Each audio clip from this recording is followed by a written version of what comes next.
Hello dear student, today we are going to learn about pronoun.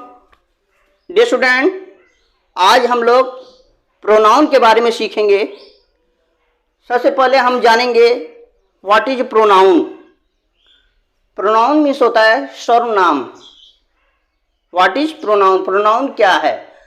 जैसा कि हम लोगों ने पढ़ा है, a pronoun is word used in place of a noun.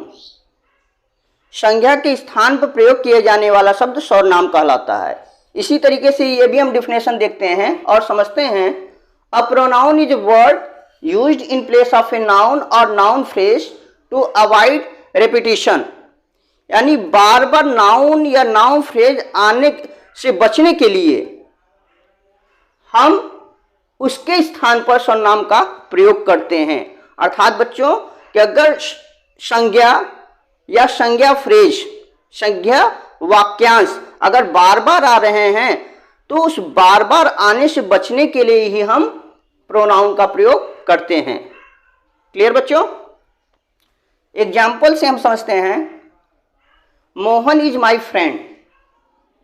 Dear student, यहां पर मोहन क्या है? एक नाउन है। Mohan is my friend. अब मोहन के विषय में हम बता रहे कि मोहन इज प्लेयर। अगर हम लिखते हैं Mohan is player the it's not so good, तो हमको यहाँ मोहन की जगह पर ही लिखना पड़ा, इसलिए यहाँ पर ही क्या है? आपका प्रोनाउन है। डियर स्टूडेंट, मोहन मेरा मित्र है, ही इज अ प्लेयर, वह एक खिलाड़ी है। यहाँ पर ही किसके विषय में बताया जा रहा है? मोहन के विषय में। अर्थात इंस्टीड ऑफ नाउन, नाउन की जगह पर हमने क्या रखा है? ही। तो ही आपका क्या है बच्चों? प्रोनाउन हो गया। इसी तरीके से a dog is a pet animal. कुत्ता जो है एक पालतू जानवर होता है। इट बार्क्स एट नाइट, यह रात में भौंकता है। तो यहाँ पर कुत्ता की जगह हम इट लगा रहे हैं। अगर हम किसी नाउन को बार बार रिपीट की जगह पर, यानी रिपीटेशन की जगह पर हम प्रोनाउन का प्रयोग करते हैं। यहाँ पर इट का प्रयोग द डॉग की जगह पर हुआ है, अर्थात यहाँ पर इट क्या है? आपका एक प्रोनाउन है। क्लियर बच्चों? फिर से देखते हैं। Pronoun is word use in place of a noun और noun phrase to avoid repetition. संज्ञा या संज्ञा फ्रेज के स्थान पर बार बार पुनरावृत्ति से बचने के लिए हम प्रोनाउन का प्रयोग करते हैं। आइए बच्चों, अब हम लोग काइंड्स ऑफ प्रोनाउन को देखते हैं। यहाँ पर हम काइंड्स ऑफ प्रोनाउन में कुछ प्रोनाउंस है, इसमें हम पढ़ेंगे। फर्स्ट है personal pronoun, second is possessive pronoun, third is demonstrative pronoun, fourth is relative pronoun, fifth is interrogative pronoun, sixth is distributive pronoun, seventh is reciprocal pronoun, eighth is emphatic और emphasising pronoun, ninth is reflexive pronoun and ninth is indefinite pronoun tenth is indefinite pronoun and 11th is exclamatory pronoun. Dear students, आइए हम इसकी हिंदी भी जानते हैं। इसकी हिंदी भी हम लोग जानेंगे, इसे क्या कहते हैं हिंदी में भी। पर्सन प्रोनाउन, जिसे हम पुरुषवाचक सर्वनाम कहते हैं। पजेसिव प्रोनाउन, अधिकारवाचक सर्वनाम। डिमॉन्स्ट्रेटिव प्रोनाउन, संकेतवाचक सर्वनाम। रिलेटिव प्रोनाउंस, रिलेटिव प्रोनाउन, संबंधवाचक सर्वनाम। इंटरोगेटिव प्रोनाउन, प्रश्नवाचक सर्वनाम।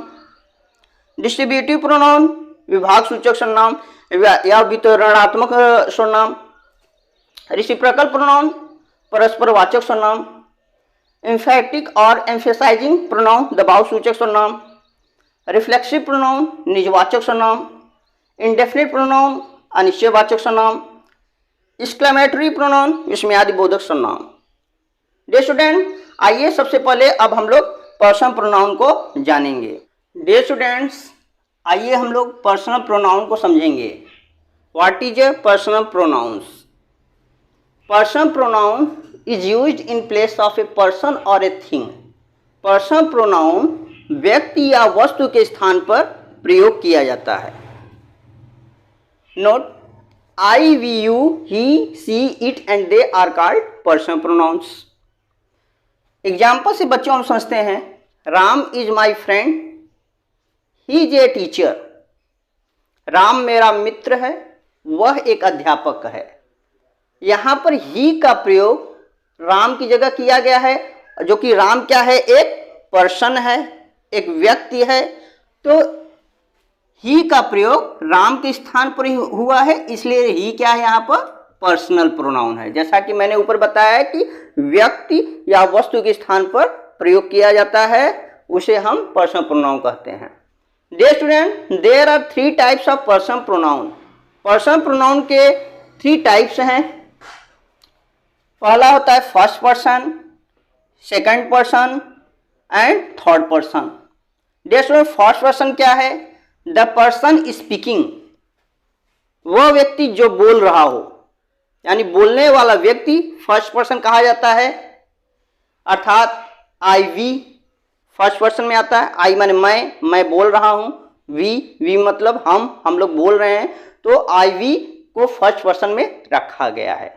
बोलने वाला व्यक्ति फर्स्ट पर्सन कहा जाता है। सेकंड पर्सन, जिससे बात बोली जा रही हो, जिससे या हम कहते हैं जिससे बात की जा रही है, उसे हम सेकंड पर्सन करते हैं। जैसे यू आपका क्या है? सेकंड पर्सन है। क्लियर बच्चों? Third person is the person spoken of, जिसके विषय में बात की जा रही है। ही माने वह, शी माने वह, इट वह एंड दे वे। अर्थात किसी व्यक्ति के विषय में बातें की जा रही हैं, वह थर्ड पर्सन कहा जाता है। तो इसलिए बच्चों आई, वी को फर्स्ट पर्सन में रखा गया है, यू को आपको सेकंड पर्सन में रखा गया है, ही, सी, इट एंड दे को थर्ड पर्सन में रखा गया है। फिर से समझिए, जो व्यक्ति बोल रहा हो फर्स्ट पर्सन, जिससे बात की जा रही है सेकंड पर्सन, जिसके विषय में बात की जा रही है वो थर्ड पर्सन। बच्चों टेबल के माध्यम से हम फर्स्ट, सेकंड, थर्ड पर्सन को समझेंगे। आइए बच्चों देखते हैं, यहाँ पर लिखा गया है person pronouns, first person, second person, third person. अर्थात जैसा कि मैंने बताया पर्सन प्रोनाउन के 3 टाइप्स होते हैं।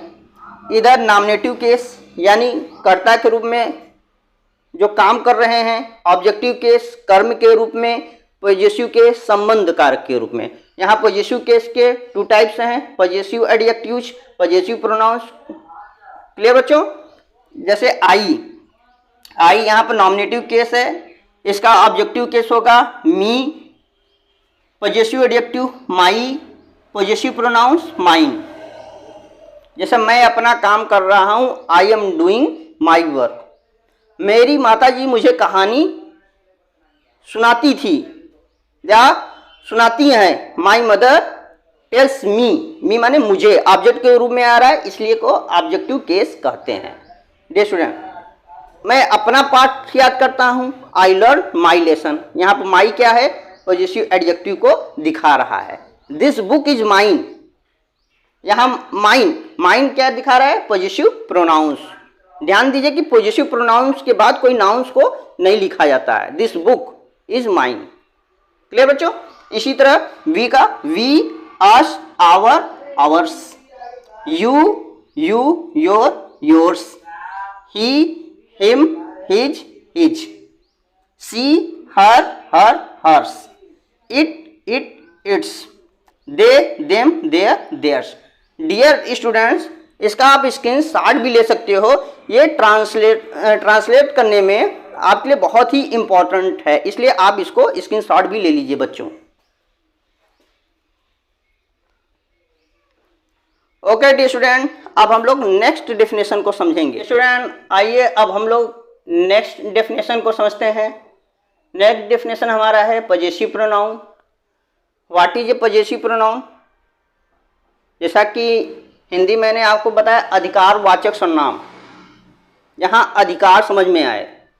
Possessive pronouns are used to denote possession, belonging और relationship.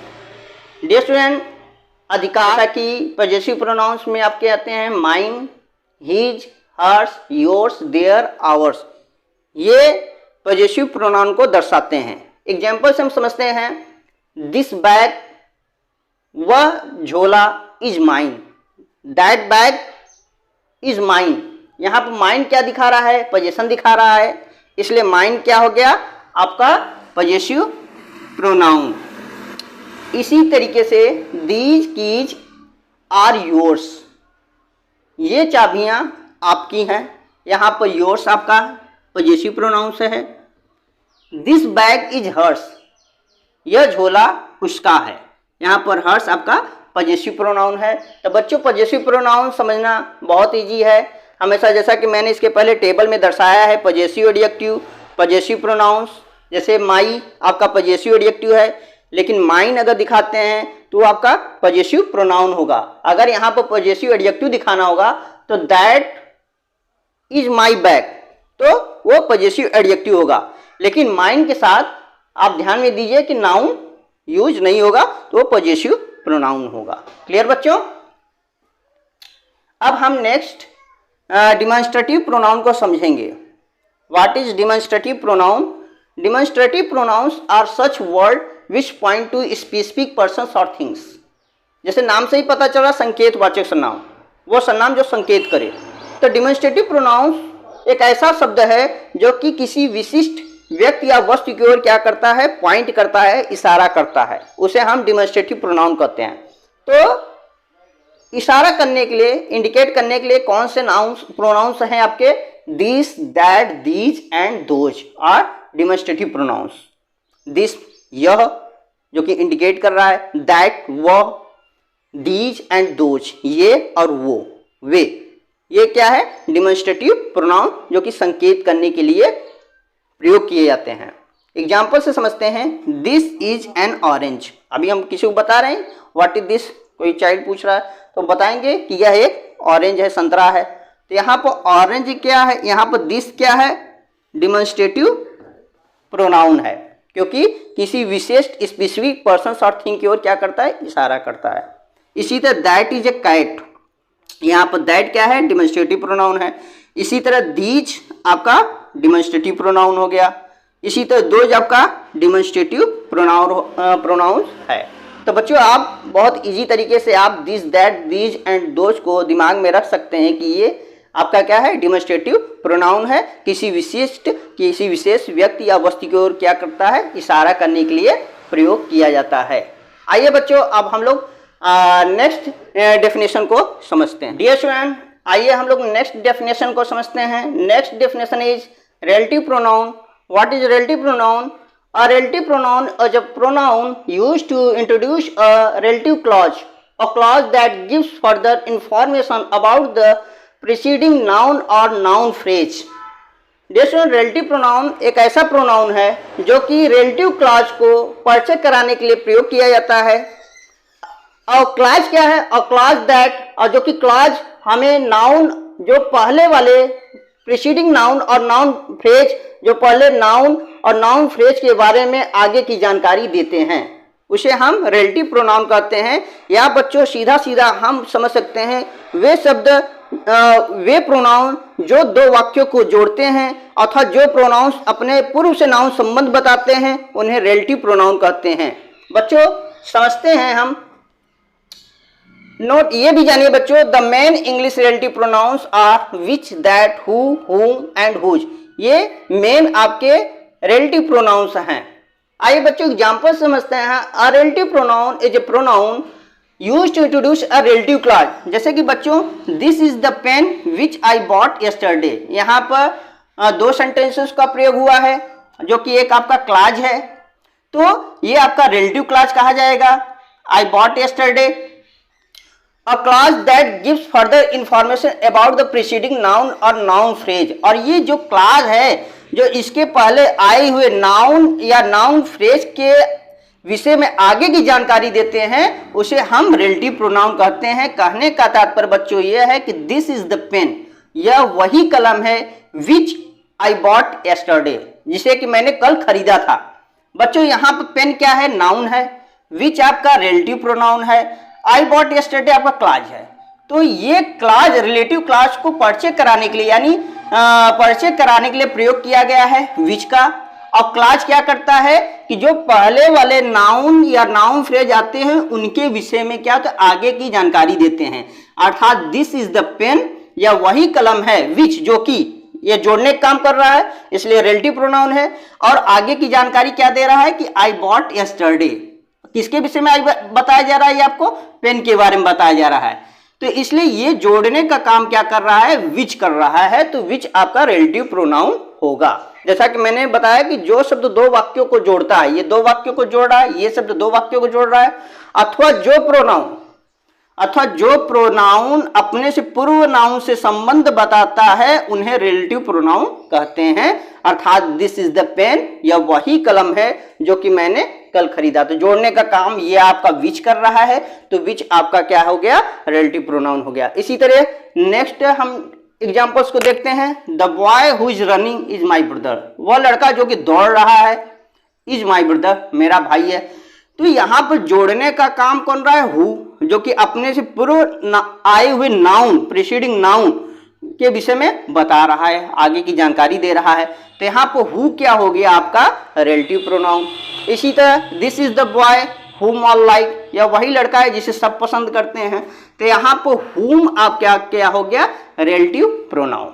तो बच्चों आपको समझ में आ गया हो गया कि रिलेटिव प्रोनाउन क्या है, जो शब्द दो वाक्यों को जोड़ता है अथवा जो प्रोनाउंस अपने पूर्व से नाउन संबंध बताता है उन्हें रिलेटिव प्रोनाउन कहते हैं। या आप इस डेफिनेशन के माध्यम से आप समझ सकते हैं। क्लियर बच्चों। आइए नेक्स्ट हम डेफिनेशन को देखते हैं। Interrogative pronoun.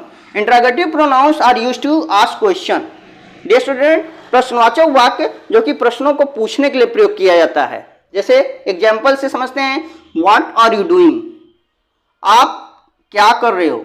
यहाँ पर व्हाट प्रश्न पूछने का काम कर रहा है इसलिए इंट्रोगेटिव प्रोनाउन हो गया। हु आर यू, आप कौन हो, हु प्रश्न पूछने का काम कर रहा है तो हु क्या है, इंट्रोगेटिव प्रोनाउंस है। Whose is this book, whose प्रश्न पूछने का काम कर रहा है इसलिए हुज भी क्या है, इंट्रोगेटिव प्रोनाउन है। आइए बच्चों अब हम लोग नेक्स्ट डेफिनेशन को समझते हैं। डियर स्टूडेंट, अब हम लोग नेक्स्ट डेफिनेशन को समझेंगे। नेक्स्ट डेफिनेशन हमारा है distributive pronouns. What is distributive pronouns? Distributive pronouns are used to refer persons और things one at a time and always used as a singular noun with singular verb. Dear student, distributive pronoun जिसे हम विभाग सूचक सर्वनाम कहते हैं या वितरणात्मक सूचक सर्वनाम कहते हैं। तो डिस्ट्रीब्यूटिव सर्वनाम्स क्या है बच्चों, हम इसको इजीली वे से समझ सकते हैं। वे प्रोनाउंस जो दो या दो से अधिक व्यक्तियों या वस्तुओं में से हर एक को अलग अलग सूचित करने के लिए प्रयोग होता है उसे हम डिस्ट्रीब्यूटिव प्रोनाउंस कहते हैं। जैसा कि वन एट ए टाइम आपको लिखा गया है, and always used as a singular noun with singular verb, यानी सिंगुलर नाउन के साथ सिंगुलर वर्ब का प्रयोग होता है। डियर स्टूडेंट, इसमें हम लोग ध्यान देते हैं ईच, ईदर, नाइदर हमेशा सिंगुलर माना जाता है और इसके साथ सिंगुलर वर्ब का प्रयोग होता है। आइए बच्चों हम लोग एग्जाम्पल से समझते हैं। Each of the boys won a prize, लड़कों में से हर एक यानी प्रत्येक प्राइज को जीता। यानी व्यक्तियों वस्तुओं में से हर एक को अलग अलग सूचित करने के लिए प्रयोग हो। तो अलग अलग मतलब हर एक, लड़कों में से हर एक प्रत्येक के लिए बताया जा रहा है। तो यहाँ पर ईच आपका क्या होगा, डिस्ट्रीब्यूटिव प्रोनाउन। जैसा कि मैंने बताया कि ईच आइदर नाइदर के साथ हमेशा सिंगुलर नाउन माना जाता है, सिंगुलर वर्ब का प्रयोग होता है। तो इसलिए नेक्स्ट एग्जांपल से हम समझते हैं। ईच ऑफ द स्टूडेंट्स, विद्यार्थियों में प्रत्येक गेट्स अ प्राइज। यहाँ पर गेट नहीं गेट्स रखा जाएगा बच्चों। यहाँ पर स्टूडेंट्स लिखा हुआ, इसे देखकर आप प्लूरल ना समझिए। यहाँ ईच ऑफ द स्टूडेंट्स, विद्यार्थियों में से हर एक को, तो इसलिए यहाँ पर सिंगुलर वर्ब का प्रयोग होगा, गेट्स अ प्राइज। तो इसलिए यहाँ पर ईच क्या है आपका, डिस्ट्रीब्यूटिव प्रोनाउन है। क्लियर बच्चों। Next, either of the two will win race, win the race, दोनों में से कोई रेस को जीतेगा। यहाँ पर आइदर आपका क्या है, distributive pronoun. Neither of those two students उन दो विद्यार्थियों में से कोई भी कैन सिक्योर फर्स्ट पोजीशन, पहला पोजीशन नहीं प्राप्त कर सकता। यहाँ पर नीदर आपका डिस्ट्रीब्यूटिव प्रोनाउन है। तो बच्चों आपको समझ में आ गया होगा डिस्ट्रीब्यूटिव प्रोनाउन क्या है। इसमें हर एक यानी व्यक्तियों वस्तुओं में से हर एक को अलग अलग सूचित करने के लिए प्रयोग हो, उसे हम डिस्ट्रीब्यूटिव प्रोनाउन कहते हैं। क्लियर बच्चों, आप एग्जाम्पल से भी समझ गए होंगे। अब रेसिप्रोकल प्रोनाउंस नेक्स्ट है हमारा रेसिप्रोकल प्रोनाउंस। रेसिप्रोकल प्रोनाउंस क्या है? Reciprocal pronouns refer to persons और things which are acting on each other. Reciprocal परस्पर संबंधवाचक सर्वनाम, मीनिंग से ही पता है, परस्पर संबंधवाचक जो कि एक दूसरे पर कार्य कर रहे हों। जैसे each other and one another are only two reciprocal pronouns. इस प्रोनाउंस में केवल दो ही प्रोनाउंस ऐसे हैं जो रेसिप्रोकल होते हैं, एक ईच अदर और एक वन अनदर। जैसे एग्जांपल से Rohan and Sohan help each other. Rohan और सोहन एक दूसरे की सहायता करते हैं। तो यहाँ पर ईच अदर जो कि क्या है? रेसिप्रोकल प्रोनाउंस है। इसी तरह नेक्स्ट एग्जांपल्स है Rohan, Rohit and Mohan are abusing one another. यहाँ रोहन, रोहित और मोहन एक दूसरे को गाली दे रहे हैं। डियर स्टूडेंट, ईच अदर अगर दो हैं, दो व्यक्ति या दो वस्तु है तो आपका ईच अदर का प्रयोग करते हैं। दो से अधिक है तो वहाँ पर वन अनदर का प्रयोग करते हैं। तो अर्थात रेसिप्रोकल्स क्या करता है? उस व्यक्ति या वस्तु की ओर रिफर करता है जो कि एक दूसरे पर कार्य कर रहे हों। क्लियर बच्चों, आइए अब हम लोग नेक्स्ट डेफिनेशन को समझते हैं। अब हम लोग समझेंगे एम्फैटिक और एम्फेसाइजिंग प्रोनाउंस। एम्फैटिक या एम्फेसाइजिंग प्रोनाउंस।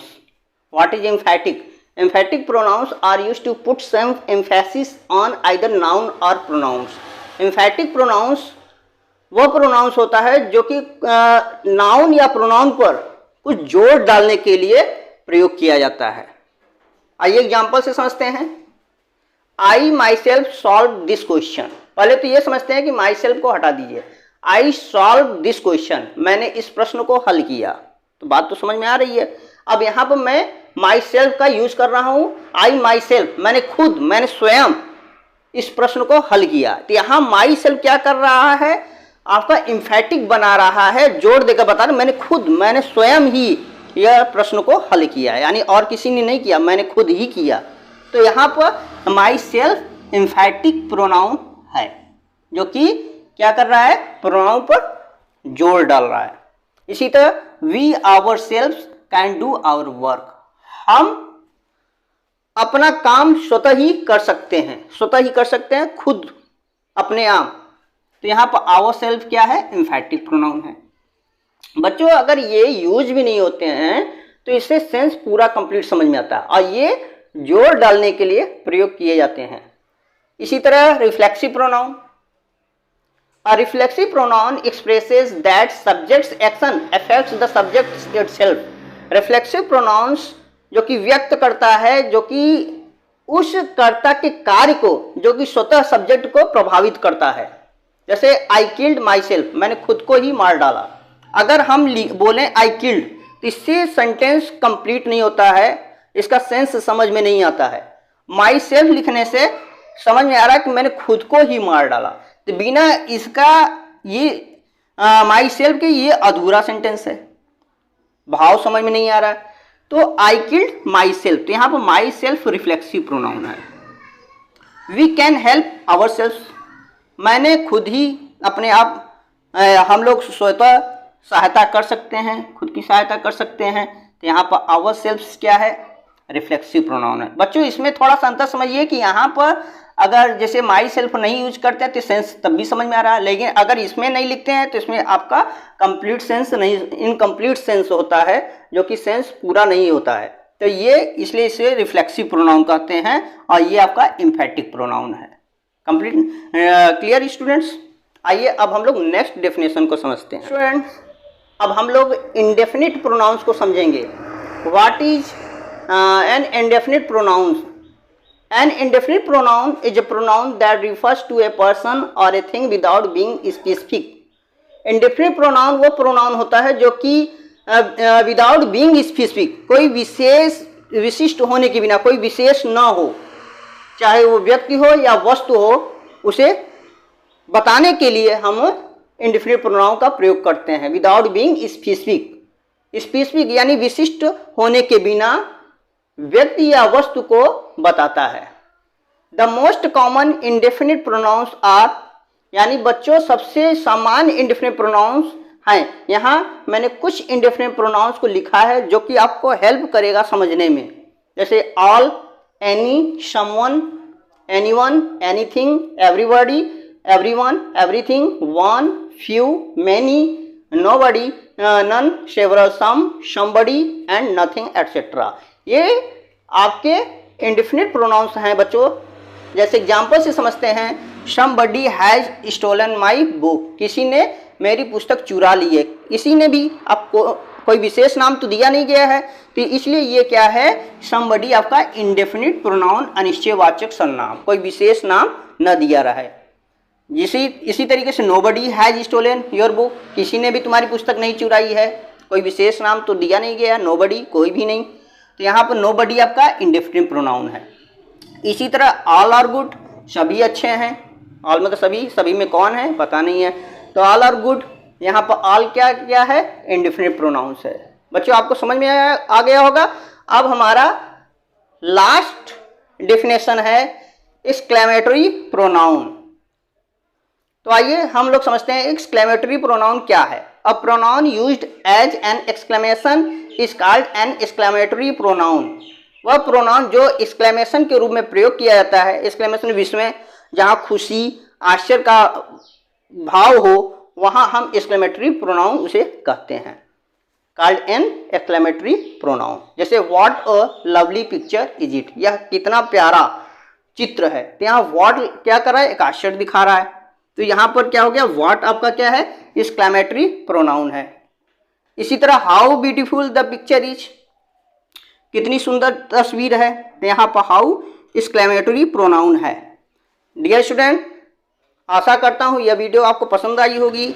अगर यह वीडियो आपको पसंद आई हो तो सब्सक्राइब करिएगा, जिससे कि हमारे आने वाला वीडियो आपको मिलता रहे, और इसको लाइक करना ना भूलिए और अपने मित्रों के साथ इसको शेयर करिए। Thank you.